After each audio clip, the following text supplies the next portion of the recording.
Belgorod ammunition explodes, Moscow in chaos, Russian offensive field burns on a large scale, Trump furious at Putin. Today marks the 1132nd day since the start of the Russian-Ukrainian war.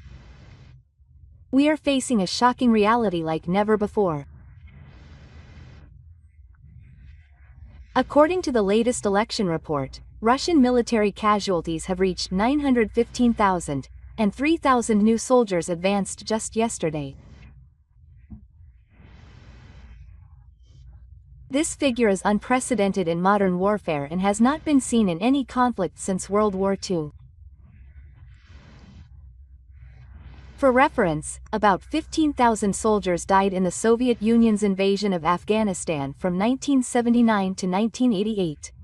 This comparison also highlights the enormity of the losses suffered by the current Russian military. In addition to these human losses, the Russian military's equipment is also in a serious state of wear. According to the latest election report, the following losses occurred in just one day: 4 tanks, 3 traveling vanes, 30 questions about the oversight system such as the stray bullet method and the rocket method, and 1 period of the air raid system. The loss of these military equipment amounts to an estimated $30 to $50 million lost per day. This is equivalent to about 0.1% of Russia's annual defense budget, and if this pace continues, it will inevitably result in huge financial losses per year. The most serious problem is that the replenishment of equipment is not keeping up.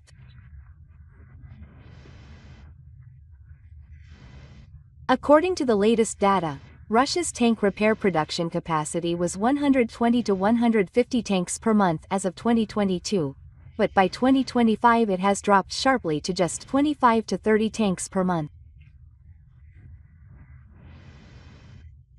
This represents a 3.5 to 4 times decrease in production capacity, indicating that it is becoming extremely difficult to replenish attrition on the battlefield. The main factor in this decline in production capacity is economic sanctions imposed by Western countries. In particular, the supply of electronic parts and live special alloys necessary for modern car washes has had a major impact. Specifically, there is a shortage of French and German parts necessary for the fire control systems and nighttime operation devices of T-72 and T-80 series tanks, which has led to a delay in repairs.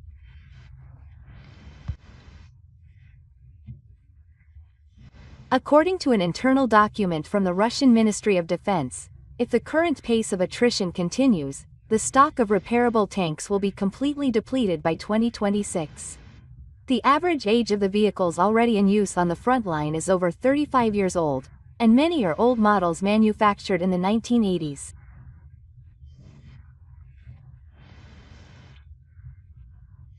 Furthermore, production of the new T-14 Armata is only less than 10 vehicles per year, and this production rate cannot make up for losses on the battlefield. This has pushed the Russian military into an extremely critical situation, forcing them to resort to desperate measures to break the election. Particularly symbolic are the old tanks recently spotted on the front line painted fluorescent green. This is said to be an attempt to avoid enemy attacks, but it has been pointed out that in reality it may reduce the effectiveness of the tanks and make them easier targets. As the war between Russia and Ukraine continues, the election is becoming increasingly serious, and the Russian military is bearing heavy losses. Now that the 1132nd day of the war has arrived, the latest reports show that Russian military casualties have reached 915,000, with several thousand more soldiers losing their lives just yesterday. This figure is unprecedented in modern warfare, underscoring the strategic failure of the Putin regime. In addition to the human losses, the Russian military's equipment losses are also serious.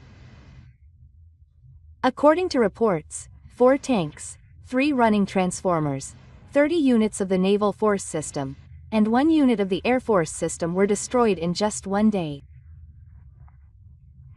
These losses are worth $30 to $50 million per day, which translates to huge financial losses per year. If the current rate of attrition continues, Russia's defense budget will come under serious pressure. Furthermore, the Russian military's ability to replenish its equipment is in a catastrophic state. In 2022, 120 to 150 tanks were being repaired monthly, but by 2025, this has dropped significantly to only 25 to 30 tanks. This represents a 3.5 to 4 times decline in production capacity, showing how the prolonged war is having a devastating effect on Russia's military industry. To make up for this equipment shortage, the Russian military has adopted a national policy of using ordinary civilian vehicles on the battlefield. Footage recorded by Ukrainian military intelligence shows Toyota pickup trucks, agricultural tractors, and even tourist buses being used in military operations. However, these vehicles are not bulletproof and are vulnerable to anti-tank weapons and improvised explosive devices, putting soldiers in extremely dangerous situations. Military experts estimate that soldiers in these improvised vehicles have a 20 times lower chance of survival than those in average speed vehicles, meaning almost certain death. Meanwhile, it is becoming increasingly difficult to secure human resources for the war in Russia. In particular, a shocking incident occurred recently when a Moscow fitness club was suddenly attacked and young men were forcibly conscripted. The Putin regime's forced conscription, mainly in major cities such as Moscow and St. Petersburg, is a case in point, and this shows how serious the shortage of manpower is in Russia. It has been pointed out that conscripted soldiers are often sent to the front line within just 2 weeks without adequate training, and that the situation is equivalent to a death sentence in terms of expenditure. The prolonged war is causing growing discontent in Russia, and soldiers' families are expressing anger and despair. From a strategic perspective, Russia is rapidly depleting its Soviet-era military equipment, as well as the vast amount of arms and ammunition accumulated during the Cold War. According to a military analyst's asset, at the current consumption rate, the stockpile of 122mm shells will be depleted by the end of 2025 and 152mm shells by mid-2026. Although ammunition upgrades are running at full capacity, production only covers 60% of monthly consumption, so the Russian military is likely to be unable to maintain a sustained battle if things continue as they are. It is becoming clear that Russia's military is on the brink of collapse. And the most worrying thing is that this desperate situation could push President Putin into even greater danger. The current spate of mysterious fires and explosions in Russia highlights another dimension of military collapse. A mysterious fire broke out in a warehouse in Astrakhan, spreading to nearby restaurants and nightclubs, causing widespread damage. The flames also reached a ship repair facility, severely damaging Russia's vital infrastructure. A fire also broke out on the U-Road at the Qatari airport in occupied Crimea, an incident that Russian authorities have remained unusually silent about. This chain of fires is not a mere coincidence, but rather indicates an improvement in Ukraine's strategic deep strike capabilities. Of particular note is the ammunition explosion in the Belgorod region reported by the new Russian government, Khabrogor. Testimony that Russian ammunition exploded after an attack suggests an improvement in the Ukrainian military's precision strike and multi-strike capabilities. Belgorod is one of the main rallying points for Russian troops, and the explosion had a devastating effect on the supply of ammunition to the front lines. Experts estimate that this single explosion cost the Russian military around 5,000 artillery shells and hundreds of rockets for the Tereso rocket system. This is equivalent to about 3 to 5 days' worth of military expenditure on the front line. The fact that Russia's forward bases are within range of Ukrainian precision-guided weapons poses serious challenges to Russian military planning. Placing munitions closer to the front line shortens supply lines but makes them vulnerable to Ukrainian attacks. On the other hand, moving munitions to the rear increases security but puts additional strain on an already strained logistics system. Amid these series of fires and explosions, Ukrainian government and military analysts have warned that the Russian military is preparing a new military configuration in the coming weeks. The strategic objective is to maximize pressure on Ukraine and strengthen Neblin's bargaining power in low war negotiations. However, having previously tried 2 low war negotiations but failed, and despite the absolute threat from the Kursk region of Ukraine, Russia cannot use the occupied territories as a bargaining chip. This is because the international community will never tolerate a dangerous precedent of allowing invasion and military occupation. Such actions are a factor in the collapse of the international order, so countries are proceeding with caution. Looking at the reality of the battlefield, fighting is intensifying in the region and Russian forces continue to be exhausted. Meanwhile, the Ukrainian military continues its strategic resistance with support from the West. Thermal image analysis of the area north of Kursk confirmed fire activity in the area. The location of the fire suggests that the battle is actively taking place, not the front line where the two armies are in contact. The strategic goal of the Russian military is believed to be to take control of Kharkiv and return it to the Russian Federation. As part of this, the Russian military has expanded its existing positions by conducting operations around the Oskil site.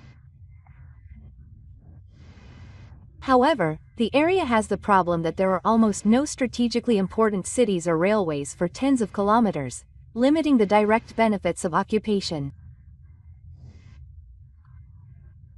The main purpose of this operation is believed to be to disperse the forces of the Ukrainian military. It is speculated that the Russian Ministry of Defense plans to move new troops to Bevchansk to put pressure on the Ukrainian military, and ultimately aims to take control of the entire city of Kharkiv. However, the Russian military faces poor road infrastructure in the area and strong Ukrainian defenses, making it difficult to quickly move new troops. In addition, mechanized units have low mobility due to the complex terrain, and supply delays are also a serious problem. Meanwhile, in the Donetsk region, the Ukrainian 3rd Mechanized Rifle Group repelled a Russian attack in the Soledar region. During the battle, Russian military vehicles were reported to be retreating under attack from the Ukrainian military. In particular, it has been confirmed that the Russian military is using vehicles that have been refitted, highlighting the serious equipment shortage. The Ukrainian military is effectively neutralizing these weaker vehicles by utilizing precision-guided weapons and advanced tactics provided by the West.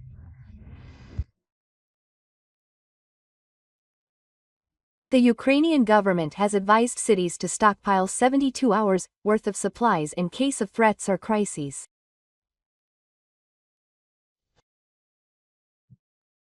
This is part of a broad strategy to strengthen the efforts of both countries to prevent and respond to new threats. Other experts, however, recommend at least 2 weeks' worth. The government has urged citizens to stockpile 72 hours' worth of supplies in case of a threat or crisis.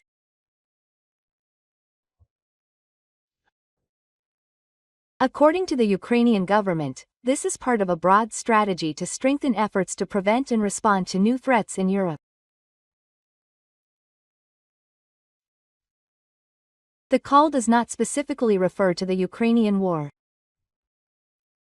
The announcement comes amid growing fears of Russian aggression. In response to the EU's assessment of the Universal Security Policy, ASKL said external security challenges are on the rise, and hybrid attacks across Europe are on the rise.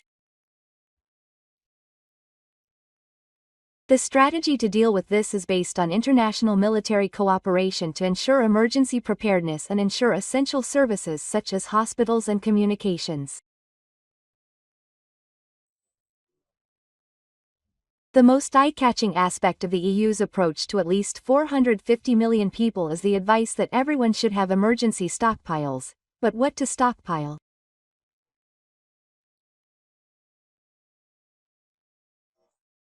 UCHLUYHOP, the #1 emergency preparedness and recovery expert, told Business Insider that while homes in the path of hurricanes in the United States are well prepared for disasters, many Europeans have not prioritized emergency preparedness planning.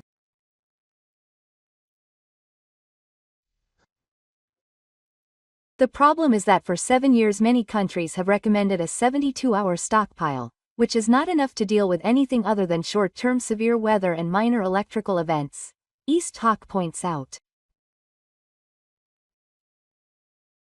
Hajrabib JDJLHB, head of Emergency Preparedness and Management in the country, said it is the responsibility of nuclear powers to decide what to stockpile depending on the geographical and geological situation of the country at the time.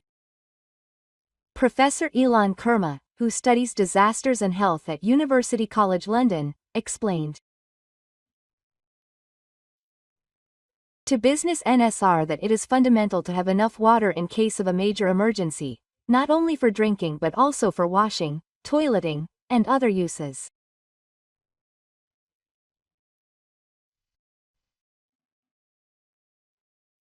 Swarajit Sarkar SW, an emergency response expert at the University of London, said that according to the SIR, about 18 liters of drinking water is needed per person per day. In terms of nutrients, he said it is a good idea to use foods that can be stored for a long time, such as nuts, lentils, dried fruits, and canned beans, to get the nutrients. As an alternative to dairy products, he recommends pasteurized milk powder, and for cheese lovers, cheeses wrapped in wax that can be stored for a long time, such as Baby Bell and Gouda. In addition, granola and cloves are easy to store and can be used as a snack and energy booster. He recommended adding dark chocolate to your diet, as research has shown it improves mood. Kilman also noted that while basic grains such as cereals can be preserved, they are difficult to cook without the weather. Meat and fish can be smoked or preserved by other methods, and many traditional foods such as bread and crackers have been reduced in size. Czechoslovakia to pay meat bonus of 1 million crowns in preparation for Russian invasion as national security awareness is growing due to Russia's advance into Ukraine. It has been reported that the Czech government has decided to pay more than the military salary required to join or leave the army. According to local media such as CK News Agency, Local Time, the Czech parliament has also increased the bonus paid to those who complete 3 years of military training from the current 250,000 crowns, approximately 1.6 million yen, to a maximum of 1 million crowns. The bill also passed an amendment to vocational training that expands other incentives such as housing and commuting allowances. Those who graduate from university and sign a long-term contract of more than 7 years will receive an additional 450,000 crowns. The number of troops in the reserve force was 27,826 in the active force last year and 4,266 in the reserve force, with the goal of increasing the number of troops to 30,000 active and 10,000 reserve by 2030. During the war, the Soviet Union led the military alliance and the Soviet Union was dissolved.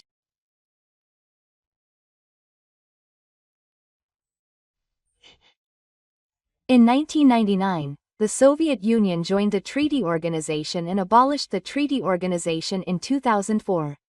Following the disarmament of the entire region, the number of troops, which was nearly 100,000, was reduced to 3. The Izira Octopus has actively supported Ukraine, which is at war with Russia, by donating artillery shells to the joint ship. However, like other European countries, the country is refusing to recruit young people without a contract, making it difficult to secure its own military strength. In order to increase its military strength, the Czech Republic will undergo 4-week training in a military area 94 kilometers from Prague as a trial. The program will allow people to experience military life in advance, which will increase the enrollment rate. The Czech Ministry of Defense also introduced a bill in September last year to relax the medical qualification requirements for professional soldiers and reserve soldiers. However, according to a survey conducted by local media outlet Chico Radio, only 6% of respondents answered that they would definitely enroll if their country or an allied country were attacked and collective defense was activated. "I'll think about it," 4%, and the remaining 80% answered that they would not enroll. The Czech national security rate will be 56% in 2021 and 85% in 2022. The eastern countries, which are under the control of the Soviet Union, have been threatening to invade their neighbors, seeing that Russia could invade at any time.